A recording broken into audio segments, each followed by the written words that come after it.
वित्त मंत्री उसके सामने पेश हुए थे। और जब 2001 में सिक्योरिटी स्कैम की दूसरी जेपीसी बैठी थी तो यशवंत सिन्हा बतौर वित्त मंत्री उसके सामने पेश हुए थे।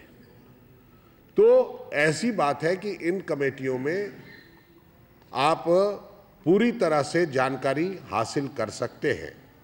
पीएसी की रिपोर्ट आज तक 1946 के बाद कभी भी सदन में डिस्कस नहीं हुई, जबकि जेपीसी की रिपोर्ट जब जेपीसी की रिपोर्ट हुई है तब जेपीसी की रिपोर्ट डिस्कस हुई है और एक्शन टेकन रिपोर्ट भी पेश हुई है और उस पर भी डिस्कशन हुई है।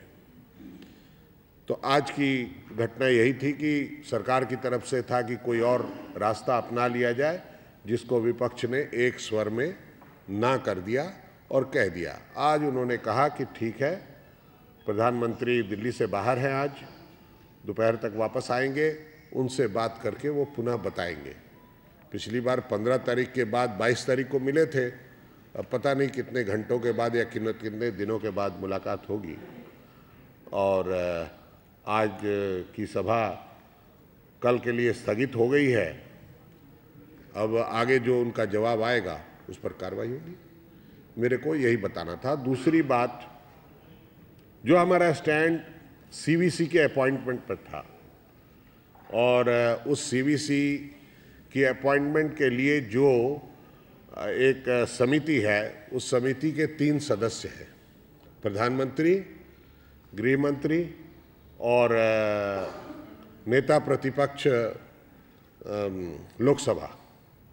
उसमें नेता प्रतिपक्ष लोकसभा ने उस नाम का विरोध किया था और विरोध करने पर उन्होंने अंततः एक डाइसेंट नोट देकर उसका विरोध हुआ था। उसके बाद एक पीआईएल फाइल होगी। आपको मालूम है कि उस पीआईएल का हश्र क्या हुआ, पूरी फाइलें मंगाई गई और आज सुप्रीम कोर्ट ने उसका कॉग्निजेंस लेते हुए कोर्ट में ही कहा कि एक दागी व्यक्ति कैसे काम करेगा सीवीसी के रूप में, जो चार्जशीटेड है वो कैसे काम करेगा। तो वहाँ पर उसमें वहाँ चार्जशीट भी है और वहाँ है। मैं आपको बता देना चाहता हूँ कि मेरे पास एक राइट टू इंफॉर्मेशन में एक जवाब है।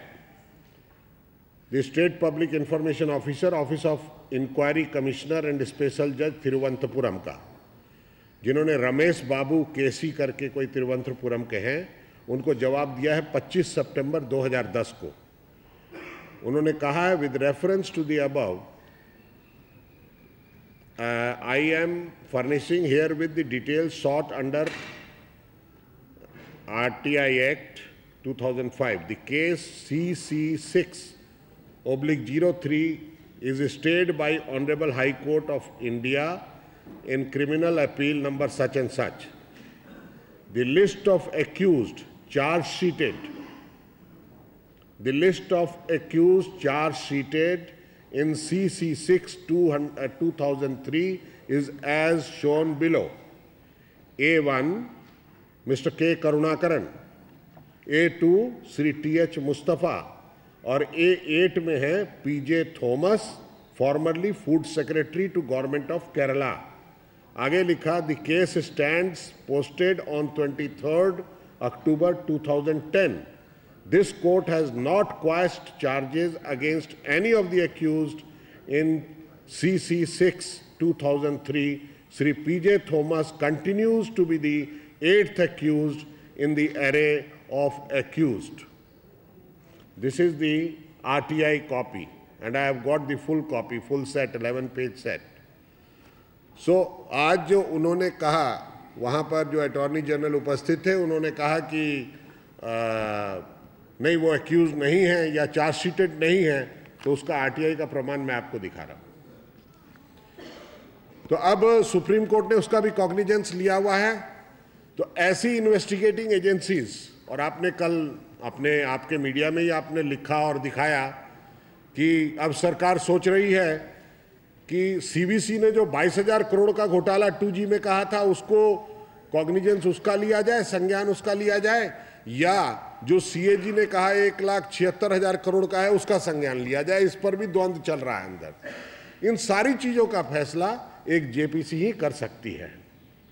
और उसके साथ साथ अभी 2 मैगजीनों में, मुख्य मैगजीनों में जो आपके टेप्स के बारे में छपा है कि किस तरह से कॉरपोरेट जगत, दुर्भाग्यजनक अवस्था है कि हम डेमोक्रेटिक सिस्टम के 4 पिलर मानते हैं, लेजिस्लेचर, जुडिशरी, एग्जीक्यूटिव और मीडिया।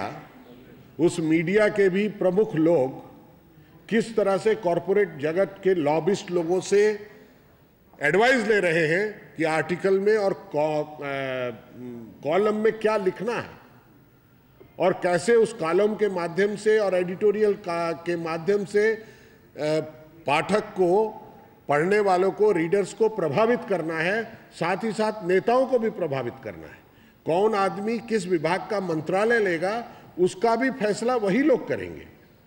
ये सारा कुछ खुलासा होने के बाद बहुत दुर्भाग्यजनक है, और मैं समझता हूं कि इसकी भी चर्चा होनी चाहिए। और जब कभी टर्म्स ऑफ रेफरेंस बने ऐसे विषयों पर, मेरे ख्याल से इस चीज़ का भी संज्ञान लिया जाएगा। ये बात भी उस मीटिंग में उठी है।